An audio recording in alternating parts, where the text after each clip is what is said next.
Hello viewers, আসসালামু আলাইকুম। Short method tricks চ্যানেলের পক্ষ থেকে আপনাদেরকে জানাচ্ছি শুভেচ্ছা।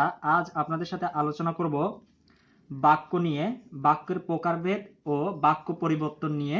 তো চলুন প্রথমেই দেখি বাক্য কত প্রকার। গঠন অনুসারে বাক্য হচ্ছে 3 প্রকার, যথা 1 সরল বাক্য, 2 যৌগিক বাক্য, 3 জটিল বা মিশ্র বাক্য। তো পরীক্ষাতে প্রায় সময় একটি লাইন দিয়ে বলে দেয় যে এটি কোন বাক্য, সরল বাক্য নাকি যৌগিক বাক্য নাকি জটিল বাক্য নাকি মিশ্র বাক্য। তো জটিল বাক্যকে মিশ্র বাক্য বলা হয়, আপনারা সেটি মনে রাখবেন। তো আসুন আমরা একটি টেকনিকের মাধ্যমে এবং বিস্তারিত কিছু জিনিস জানি বাক্য সম্পর্কে এবং বাক্য পরিবর্তন সম্পর্কে। প্রথমেই চলুন দেখি সরল বাক্য। সরল বাক্যে আপনারা একটি শর্ট টেকনিক হিসাবে একটি খালি একটা বক্স কল্পনা করতে পারেন আপনাদের চোখের সামনে। তো খালি বক্স কেন বলতেছি আমি, এখানে ভিতরে কিছুই নেই, সেটার কারণ হচ্ছে গিয়ে এটি একটি সরল বাক্য। এখানে একটি মাত্র কর্তা থাকবে এবং একটি মাত্র সমাপিকা ক্রিয়া থাকবে। তো যেমন দেখুন, আরিফ বাজারে গিয়ে ওষুধ কিনলেন। এখানে আরিফ হচ্ছে কর্তা এবং কিনলেন একটি সমাপিকা ক্রিয়া। তো এরপরে দেখুন আছে যৌগিক বাক্য। যৌগিক বাক্য ঠিক সেম আগের মতো একটি বক্স এঁকেছি, তার মাঝে দেখুন একটি লাভ চিহ্ন দিয়ে অব্যয় যুক্ত করে রেখেছি।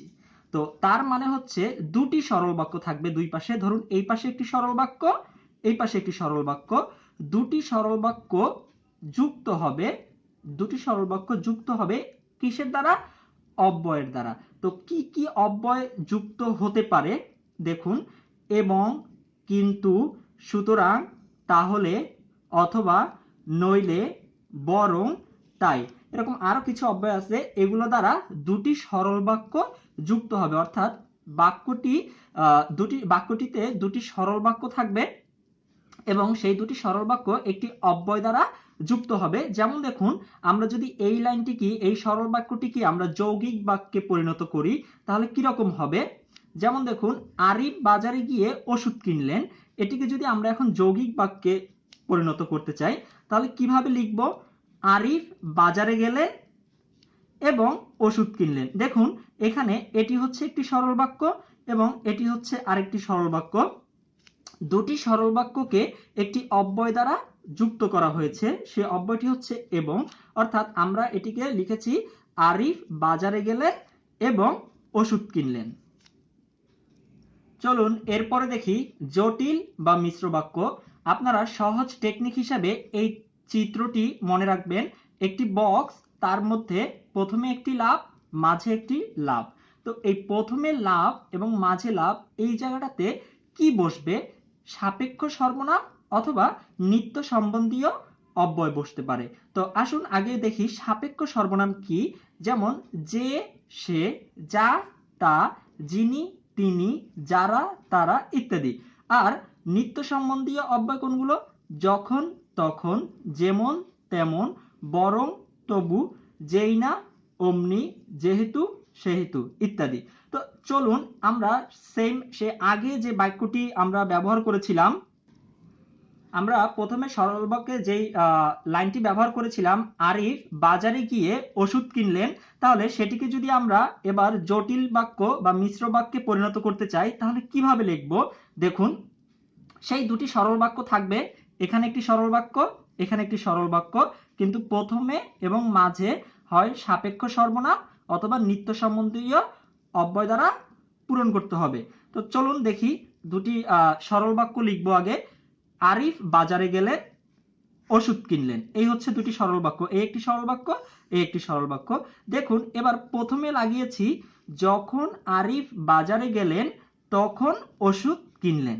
তো এখানে কিন্তু যখনের পরিবর্তে আমরা অন্য কিছু লাগাতে পারছি না, যেমন সাপেক্ষ সর্বনাম পারতেছি না। কেন পারতেছি না? কারণ দেখুন, যদি আমরা ব্যবহার করি যারা আরিফ বাজারে গেলেন তারা ওষুধ কিনলেন, মিলতেছে না জিনিসটা। বা যদি আমরা এরকম বলি যে মনে করুন যেমন আরিফ বাজারে গেলেন তেমন ওষুধ কিনলেন, তো এখানে এই এই জিনিসটি সবচেয়ে ভালো মানাচ্ছে। তাই আমরা কিভাবে লিখবো? তো জিনিসটা লিখবো এরকম, যখন আরিফ বাজারে গেলেন তখন ওষুধ কিনলেন। তাহলে আমরা শর্ট ট্রিক্স হিসাবে মনে রাখতে পারি, সরল বাক্যের ক্ষেত্রে একটি খালি বক্স যেখানে কিছু নেই, যৌগিক বাক্যের ক্ষেত্রে একটি বক্স তার মাঝে একটি লাভ আর সেই লাভটি অব্যয় দ্বারা পূর্ণ করতে হবে, এবং জটিল বাক্যের ভিতরে দুটি লাভ, প্রথমে একটি লাভ এবং মাঝে একটি লাভ। প্রায় সময় প্রশ্ন দেখে আমরা জটিল বাক্য এবং যৌগিক বাক্য গুলিয়ে ফেলি। তো আপনাদেরকে এখানে একটি মজার জিনিস বলি, সেটা হচ্ছে দেখুন, যেহেতু এখানে দুটি লাভ, সচরাচর আমরা জানি দুইজনকে পছন্দ করলে বা দুইজনকে ভালোবাসলে সেই জিনিসটা একটু জটিল হয়ে যায় একজনের জন্য। তাই আপনারা এভাবে মনে রাখতে পারবেন, যেখানে দুটি লাভ সেটি হচ্ছে জটিল বাক্য। তো আসুন আমরা এই শর্ট ট্রিক্স ব্যবহার করে কিছু প্রশ্ন সলভ করে দেখি, যেগুলো বিগত বিসিএস পরীক্ষাতে এসেছে। যেমন দেখুন, প্রথমে একটি প্রশ্ন আছে, তার বয়স বেড়েছে কিন্তু বুদ্ধি বাড়েনি, এটি কোন ধরনের বাক্য? তাহলে আপনারা দেখতে পাচ্ছেন এখানে একটি সরল বাক্য, এখানে একটি সরল বাক্য, মাঝখানে একটি লাভ মানে অব্যয় দ্বারা পূর্ণ করা হয়েছে, সে অব্যয়টি হচ্ছে কিন্তু। তাহলে বলুন তো এটি কোন ধরনের বাক্য? হ্যাঁ, অবশ্যই এটি যৌগিক বাক্য। এরপরে দেখুন, হযরত মুহাম্মদ সাল্লাল্লাহু আলাইহি সাল্লাম ছিলেন একজন আদর্শ মানব, এটি কোন ধরনের বাক্য? এখানে কোথাও কোনো অব্যয় নেই, বা প্রথমে যখন বা মাঝখানে তখন, যে সে এরকম টাইপের কিছুই পাচ্ছি না, তার মানে এটি হচ্ছে সরল বাক্য। এটি হচ্ছে কি বাক্য? এটি হচ্ছে সরল বাক্য। এরপরে দেখুন, মা ছিল না বলে কেউ তার চুল বেঁধে দেয়নি, এখানে কোথাও আমরা অব্যয় দেখতেছি না মাঝখানে, এবং প্রথমে ওই যে সে মাঝে, এবং যখন তখন, যেমন তেমন এরকম কোনো কিছুই দেখতেছি না। তাই আমরা এটি বলতে পারি এটি হচ্ছে একটি সরল বাক্য।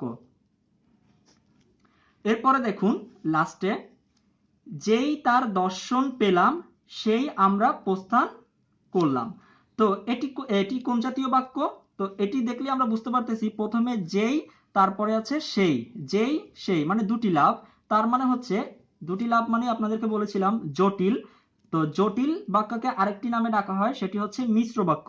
তাহলে যেহেতু এখানে কোথাও জটিল বাক্য দেওয়া নেই, তাই এটি হচ্ছে মিশ্র বাক্য। তো ধন্যবাদ। আপনাদের যদি আমাদের চ্যানেলটি ভালো লেগে থাকে তাহলে অবশ্যই চ্যানেলটি সাবস্ক্রাইব করবেন। আজ তাহলে এতটুকুই, সবাই ভালো থাকবেন। আসসালামু আলাইকুম।